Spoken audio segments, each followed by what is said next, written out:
akhirnya mendapatkan mimpi. Akhirnya setelah mendapatkan mimpi bercerita pada saudara-saudaranya. Setelah bercerita bukannya dipuji tapi makin dibenci. Akhirnya masuk dalam sumur, dijual ya, dibuang di bawah sumur, dalam sumur akhirnya terus dijual sebagai budak. Ya, kita melihat perjuangan Yusuf bukan semakin mudah. Saya akan baca di Kejadian 39 ayat yang 10.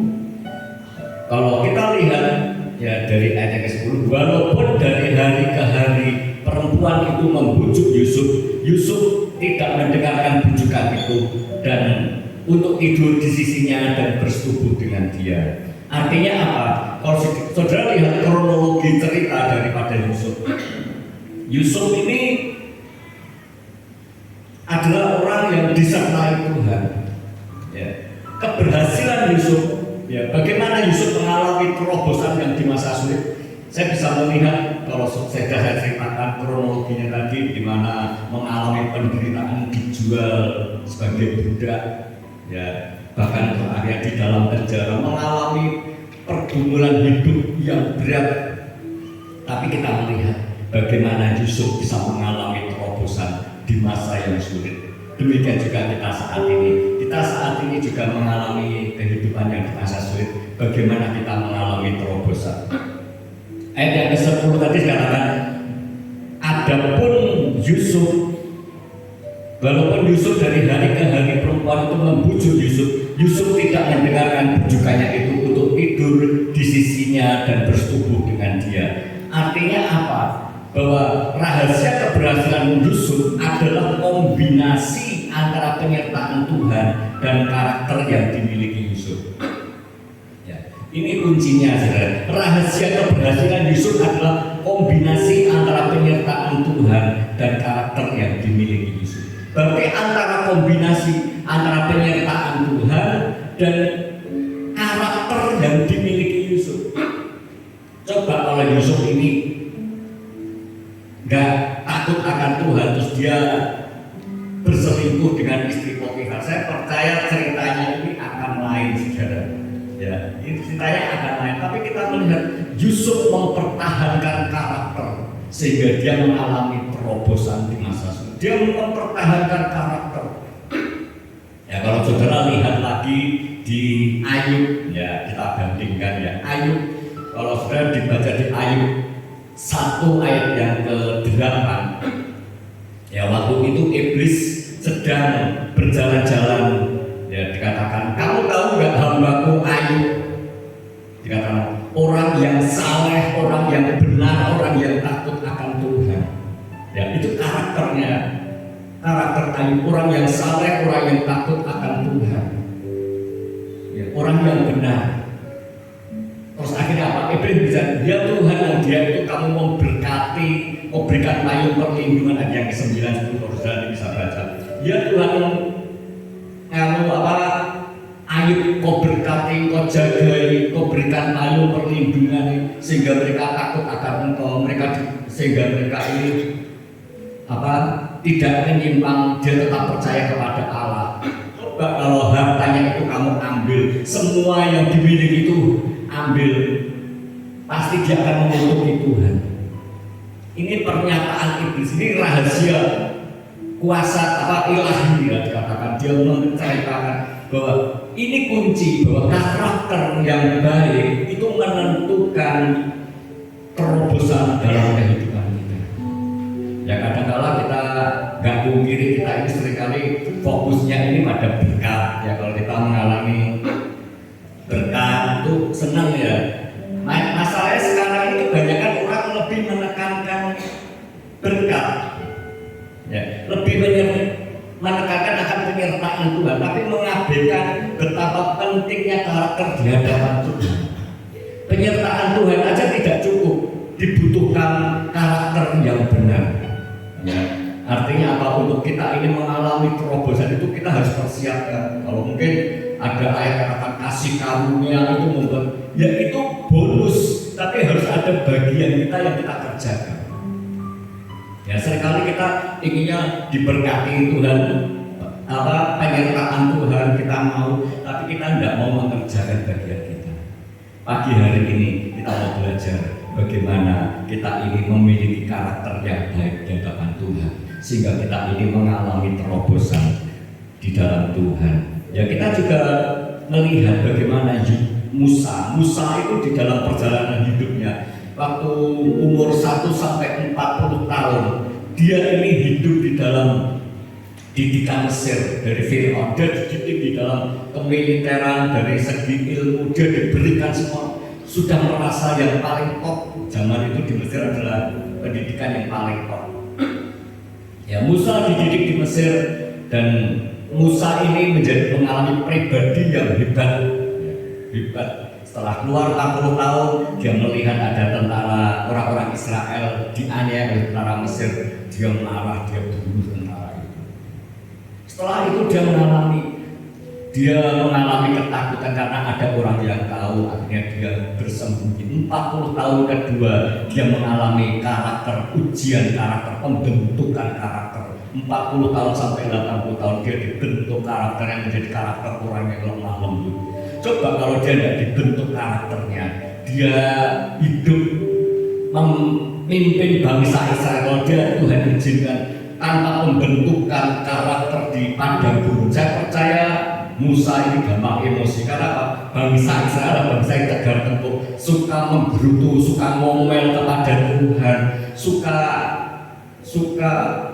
membanding-bandingkan antara hidup dalam perjalanan dengan bangsa Mesir dengan ada di Mesir. Itu dibanding-bandingkan. Kalau itu Musa tidak dibentuk di karakternya di padang gurun, mungkin Musa bisa memukul orang Israel. Kamu sudah ditolong Tuhan, sudah lihat mukjizat Tuhan, tapi kok perlakuan seperti itu kalau tidak dibentuk, itu Musa mungkin akan, tapi Musa sudah dibentuk 40 tahun sampai umur 8 tahun dibentuk di padang gurun, sehingga dia ini bisa lemah lembut.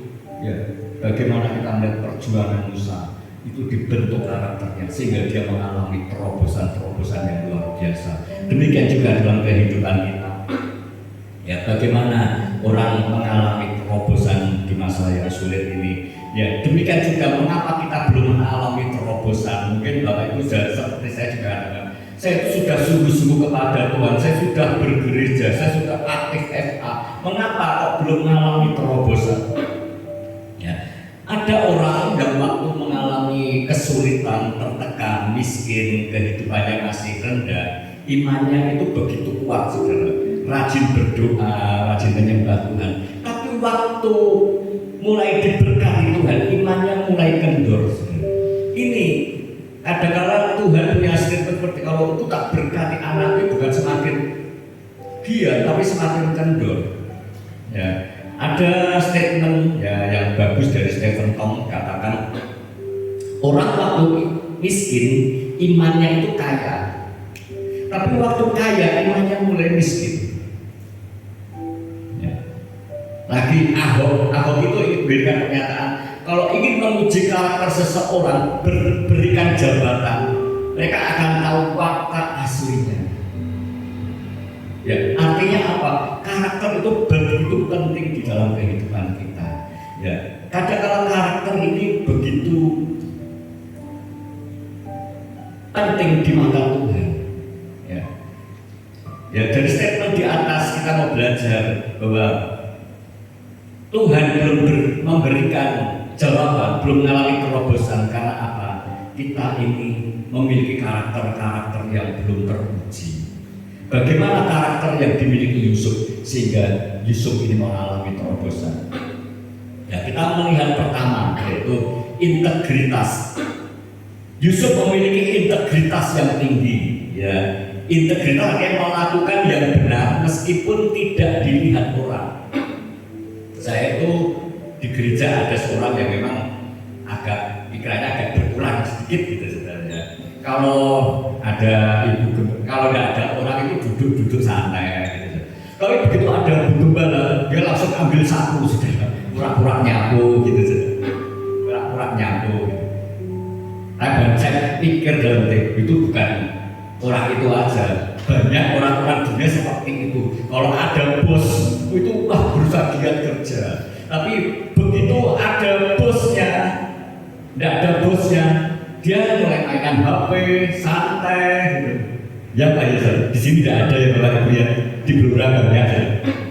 Ya. Begitu ada bos semangat luar biasa, tapi tidak ada bosnya, dia mulai santai tidur-tiduran, main HP, main bus, melupakan segala sesuatu ya. Tapi kita melihat Yusuf ini beda. Ya, tidak ada bos atau tidak ada bos, dia tetap semangat kerja. Ya, dia tetap berintegritas. Sampai apa? Potifar ini memberikan kedudukan. Kalau saya lihat Potifar ini bukan orang sembarangan saudara. Ini kalau di dunia militer itu jenderal saudara. Gak mungkin seorang budak diberikan kepercayaan untuk mengelola keluarganya itu kalau dia tidak teruji integritasnya, gak mungkin. Dia begitu punya integritas yang tinggi. Tidak ada bos yang tetap bekerja, ada bos yang tetap bekerja, sehingga apa? Dia disukai oleh tuannya Potifar.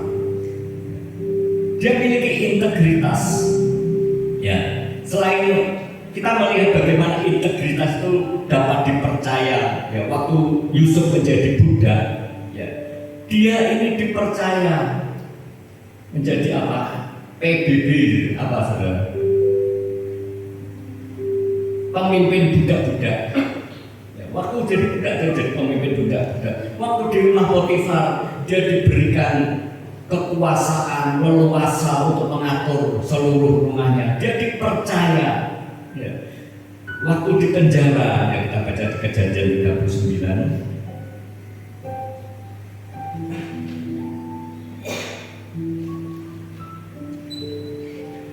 ayat 22. Sebab itu kepala penjara mempercayakan semua tahanan dalam penjara itu kepada Yusuf. Dalam segala pekerjaan yang harus dilakukan di situ, dialah yang mengurusnya. Bahkan kepala penjara pun memberikan kepercayaan kepada Yusuf. Ya, artinya apa? Yusuf ini memiliki integritas yang luar biasa. Yusuf ini bisa dipercaya, ya, sehingga dia itulah yang membuat mereka ini menjadi orang yang diberkati Tuhan. Ya, kalau kita melihat selain penyertaan Yusuf, karakter Yusuf ini bisa dipercaya menjadi orang yang luar biasa. Kita melihat contoh, ya, Daud. Daud ini mengembalakan beberapa ekor, 2-3 ekor kambing domba. Dia diberikan kepercayaan. Dia mengembalakan kambing 2-3 ekor dengan penuh percaya, ya, sekalipun ini mungkin tidak berharga, tapi dia mempertahankan kambing dombanya dari terkaman harimau, terkaman beruang. Dia begitu ada harimau, ada singa yang mau menerkam, dia bunuh dan dihajar. Dia memiliki integritas, mempertahankan beberapa ekor kambing domba. Oleh sebab itu Tuhan mempercayakan perkara yang lebih besar lagi. Bukannya kambing domba, tapi apa? Dia diberikan kepercayaan untuk melawan Goliat. Yang dilawan bukan singa belum, tapi Goliat orang yang raksasa. Tapi Daud memiliki integritas. Dia mempertahankan integritasnya dengan baik, melakukan pekerjaan dengan baik. Waktu Daud bisa mengalahkan Goliat, Tuhan ini memiliki ingin terus buat Daud ini menjadi lebih maju lagi, berintegritas lebih tinggi lagi. Ya, kalau saudara baca di waktu Daud ini dia ada di Gua Adulam, ya, di 1 Samuel 22 ayat 1 ayat 2. Lalu Daud pergi dari sana dan melarikan diri ke Gua Adulam. Ketika saudara-saudaranya dan seluruh keluarganya mendengar hal itu, pergilah mereka ke sana dan mendapatkan dia. Berhimpunlah kepadanya setiap orang yang di dalam kesukaran, setiap orang yang dikejar-kejar tukang piutang, setiap orang-orang yang sakit hati, maka ia menjadi pemimpin mereka. Bersama-sama dengan dia ada kira-kira 400 orang. Waktu Daud mengalahkan Goliat, dia dipercayakan lagi, dikirimkan lagi 400 orang, saudara. Bayangkan, Daud dalam situasi yang sulit dikejar-kejar Saul mau dibunuh, dia juga dikirimkan 400 orang. 400 orang bukan orang yang gampang, 400 yang orang bermasalah. Saudara baca, orang-orang yang dikejar-kejar tukang piutang, setiap orang yang sakit hati, ya, menjadi pemimpin. Orang-orang yang bermasalah Tuhan bisa pimpin Daud, ya, dari mengalahkan Goliat. Dia diberikan kepercayaan Tuhan untuk memimpin 400 orang bermasalah, dan Daud bisa mengerjakan dengan baik. Daud memberikan kepercayaan, dia bisa memberikan integritas kepada Tuhan. Aku bisa Tuhan. Makanya dia diberikan apa? Bangsa Israel untuk memimpin bangsa Israel. Kenapa? Bangsa Israel masanya lebih kompleks karena jutaan orang, saudara. Dia bisa mengatur. Intinya apa? Sebelum kita mengalami terobosan, karakter ini juga mempengaruhi kehidupan kita. Begitu karakter kita baik, berkat itu akan terus mengalir dalam hidup kita. Terobosan itu akan mengalir. Tapi kebanyakan orang kita kejar berkat dulu, saudara, dan memperbaiki diri kita sendiri. Ya. Kita mau belajar. Ini yang pertama, Daud itu Yusuf ini memiliki integritas. Ya. Yusuf ini memiliki kepercayaan, sekalipun tidak ada orang, dan tetap percaya kepada Tuhan. Ini yang pertama. Yang kedua, memiliki hati yang mengampuni. Kalau saudara baca di kisah Yusuf, dikatakan perlakuan saudara Yusuf ini terhadap Yusuf ini menyakitkan, saudara. Bayangkan dimasukkan dalam sumur, dijual sebagai budak, dari orang yang dikasih orang tuanya, paling disayangi, dijadikan itu menderita, saudara. Bayangkan, saudara, jadikan budak gak enak zaman dahulu. Tapi Yusuf ini bisa mengampuni kepada saudara-saudaranya. Dia bisa mengampuni pada saudara sekalipun mengalami penderitaan secara fisik. Mengalami fisiknya itu, kalau saya mungkin saya balas, saudara. Tapi Yusuf enggak, saudara. Dia katakan sekalipun kamu merancang-rancangan yang jahat, tapi Tuhan mereka-reka yang terbaik dalam kehidupan Yusuf. Tuhan mereka-reka yang baik. Kita melihat bagaimana Yusuf ini memiliki hati mengampuni. Yang kedua tadi yaitu memiliki integritas, ya. Yang kedua yaitu memiliki hati yang mengampuni. Yusuf memiliki hati yang mengampuni, sekalipun disakiti, sekalipun dibuat mereka ini menderita kehidupannya, tapi Yusuf tidak mudah sakit hati. Inilah yang membuat Tuhan berkenan kepada Yusuf. Inilah yang membuat Yusuf ini menjadi orang yang diberkati Tuhan. Kisah ada seorang, ya, Lawrence McKennie. Ya, Lawrence McKennie ini adalah orang yang waktu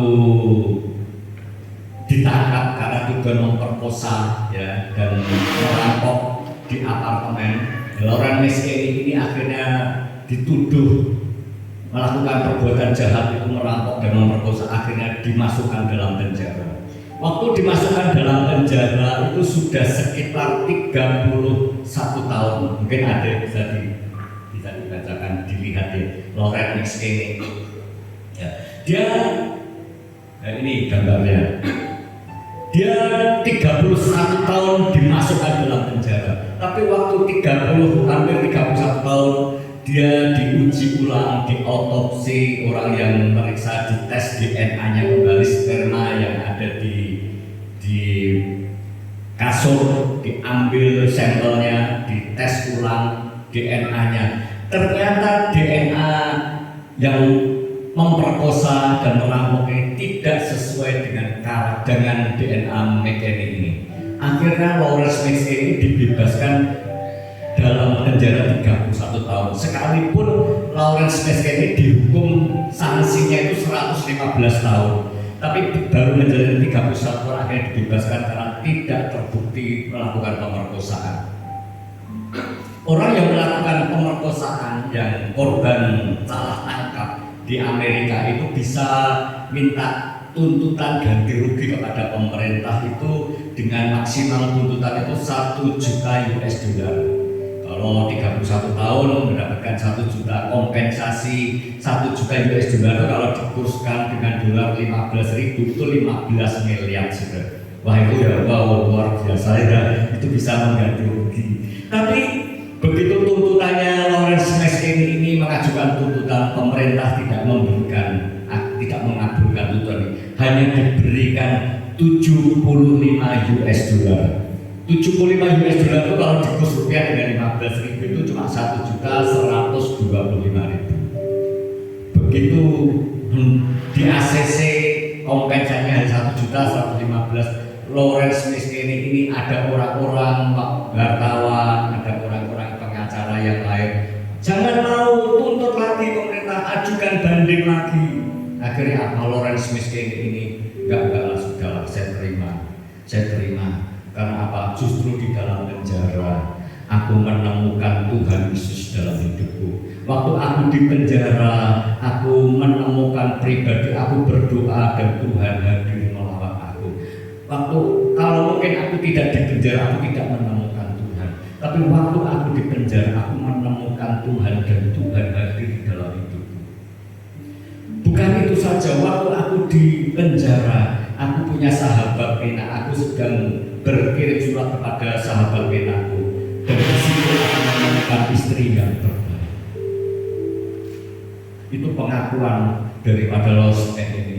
Dia mengalami, sekalipun aku dikatakan meski aku menghabiskan seluruh hidupku untuk kejadian yang tidak aku lakukan, aku tidak marah kepada siapapun karena aku telah menemukan Tuhan sewaktu aku di penjara, menemukan istriku waktu aku bersahabat pena di penjara. Bahkan setelah bebas dari penjara, aku menyerahkan hidupku untuk Tuhan. 5 kali dalam seminggu aku studi Alkitab. Itu begitu pengakuan yang luar biasa. Dia memiliki hati pengampunan yang luar biasa.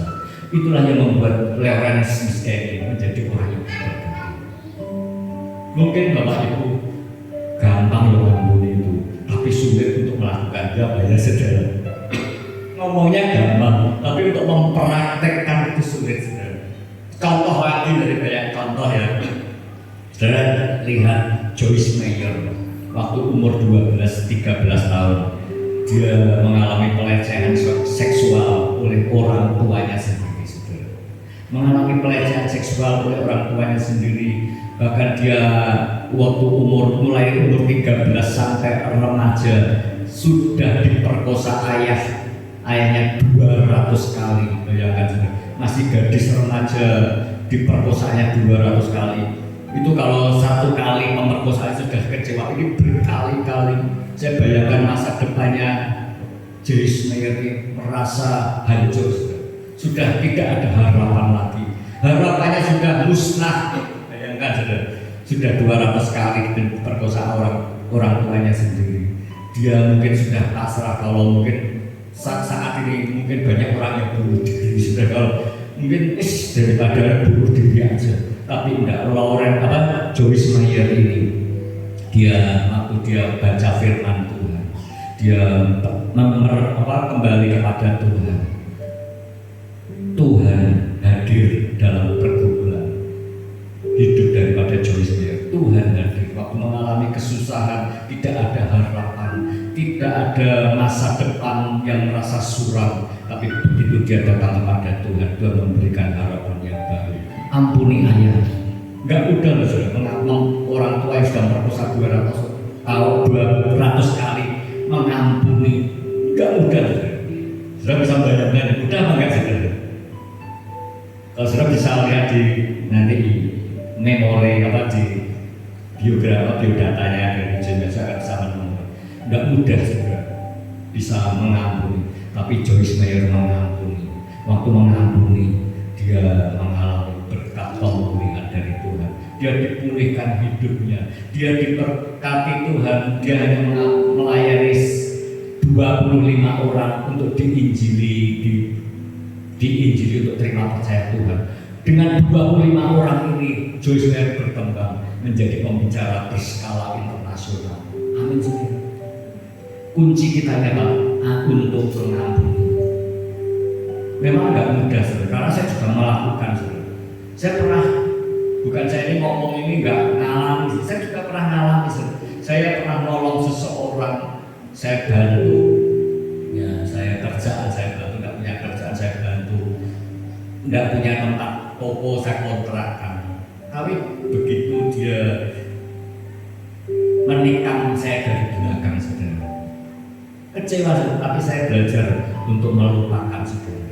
Saya belajar lupa enggak, saudara, tapi saya mau belajar untuk berinteraksi dengan orang tersebut. Saya melakukan interaksi dengan orang tersebut setiap hari, bahkan dalam ke gereja pun saya juga berinteraksi, dan lama-kelamaan kepahitan, ya, saya bisa mengampuni orang itu. Saya tidak mudah, saudara, ya, untuk mengampuni. Demikian juga Bapak Ibu, saudara, untuk mengalami terobosan di dalam Tuhan harus memiliki hati yang mengampuni. Amin, Bapak Ibu. Mau Bapak Ibu mengampuni? Ya, kita mau belajar saat ini, kita saling mengampuni. Kalau kita bisa mengampuni, Bapak yang di surga juga mengampuni kesalahan kita, sehingga kunci-kunci doa-doa kita dijawab oleh Tuhan. Tapi kalau kita tidak bisa mengampuni, Bapak di surga pun tidak akan mengampuni kesalahan kita. Kita mau belajar untuk kita ini memiliki hati pengampunan seperti Yusuf, memiliki hati yang mengampuni seperti John Snyder. Dia mengalami mengampuni kepada orang yang menyakiti sehingga mereka dipulihkan. Yang ketiga, memiliki persepsi yang benar. Ya, persepsi itu adalah cara pandang terhadap satu objek. Contoh, saudara, di balik fakta itu ada fakta lain. Ya, contoh, saudara, olahraga itu membuat badan itu capek, ya, melelahkan. Tapi ada fakta lain bahwa olahraga itu menyehatkan. Amin, saudara. Kenapa sudah mau melakukan olahraga? Karena saya percaya nanti hidup itu akan sehat. Amin, saudara. Juga demikian, makan makanan, ya, contoh daun pepaya kalau masaknya ini salah, saudara, kadang-kadang juga agak pahit. Ya. Daun pepaya ini faktanya pahit, saudara. Tapi kenapa kok bisa mau makan, saudara? Karena di balik kepahitan itu ada yang menyehatkan tubuh kita. Amin, saudara. Ada yang menyembuhkan segala sakit penyakit kita. Ini di balik fakta itu ada fakta lain. Ini yang dinamakan persepsi. Ya, kita manusia itu cenderung mempercayai sesuatu yang terlihat oleh mata. Ya, Pak, ya, saudara. Ya, sakit penyakit, ya, resesi, ya, kesulitan, ekonomi lemah, kita merasakan. Tapi kita tidak bisa membayangkan yang tidak terlihat. Padahal yang tidak terlihat itu nyata, saudara. Real, sekalipun tidak kita terima, tapi itu real. Saudara percaya nggak kalau saudara itu disertai Tuhan? Amin. Saudara percaya nggak bahwa penyertaan Tuhan itu kelihatan apa enggak? Nggak kelihatan. Berkat Tuhan itu nggak kelihatan bahwa datang, gitu ya. Itu padahal itu tidak kelihatan, itu nyata. Ya. Jika kita mempercayai satu akan hal yang tidak terlihat oleh mata jasmani kita, ya, kita mempercayai sesuatu yang tidak terlihat oleh mata, itu yang membuat kita ini mengalami sesuatu yang luar biasa. Penyertaan Tuhan tidak kita lihat, berkat kita tidak lihat, tapi seringkali kita fokusnya itu pada sesuatu yang kelihatan oleh mata kita. Ya, sakit penyakit doa sudah bertahun-tahun nggak disembuhkan Tuhan. Saya mengalami kekurangan ekonomi, tetap kurang terus Tuhan. Tapi sudah tidak bisa melihat ada fakta lain bahwa Tuhan itu menyertai hidup saudara dan saya. Ya, kita baca di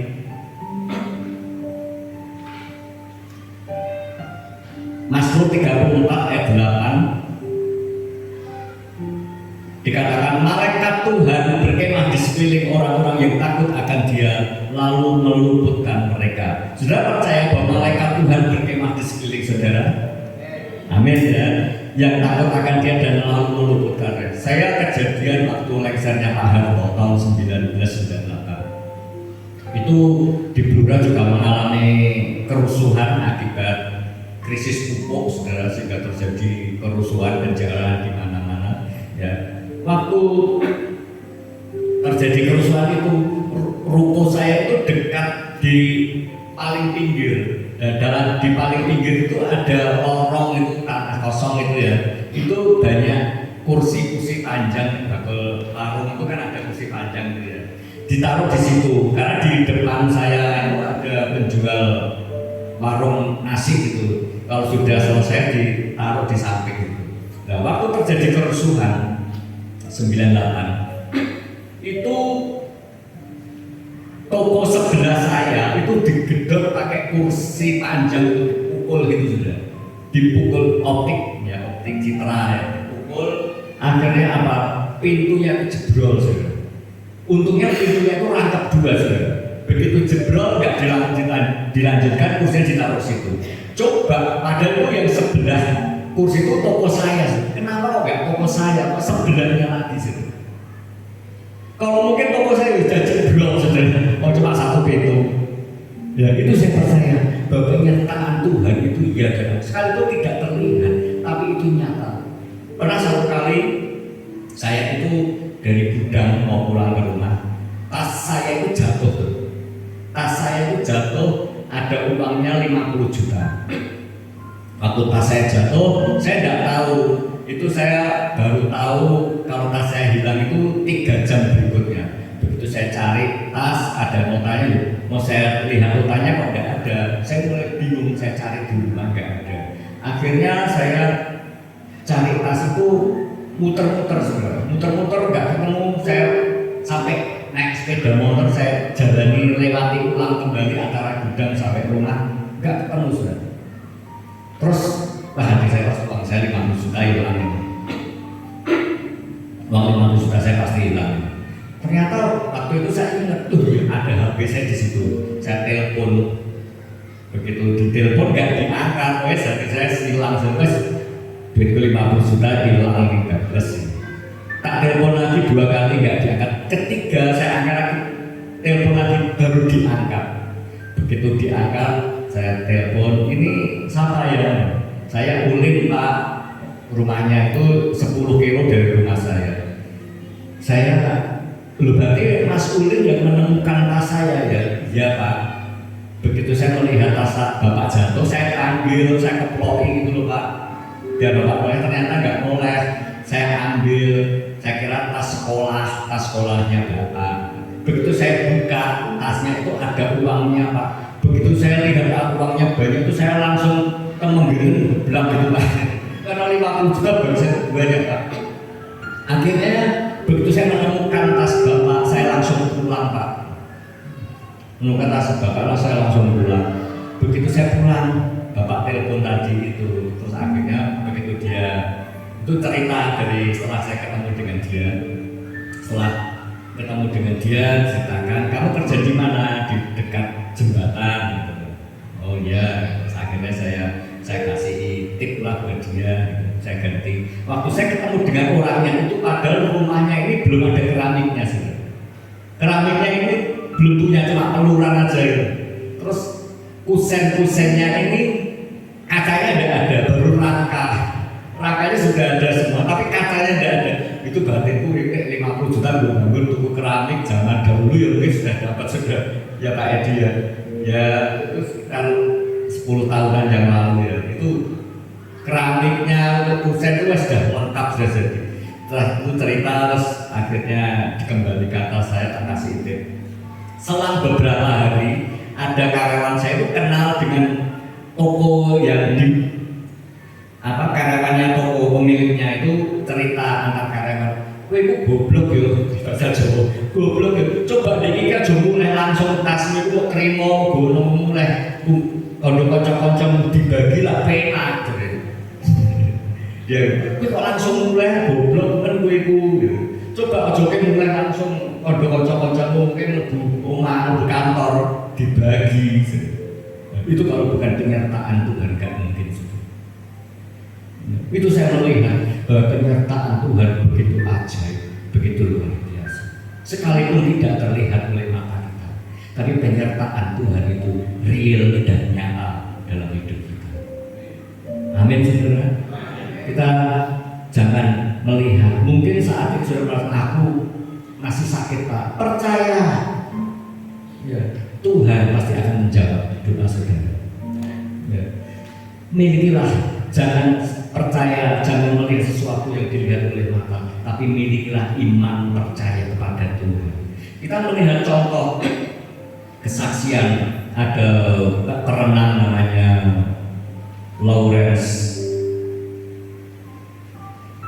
ya bisa ditampilkan ya, ini Florence Catchwick. Dia adalah perenang laut terbuka, saudara. Dia ingin berenang di laut terbuka di antara Pulau Catalina dengan sampai ke selat itu kira-kira 42 kilo. Pantai Catalina, Pulau Catalina dan Pulau Pantai California berjarak 41,6 km. Dia ingin merenang itu, ingin memecahkan rekor dunia.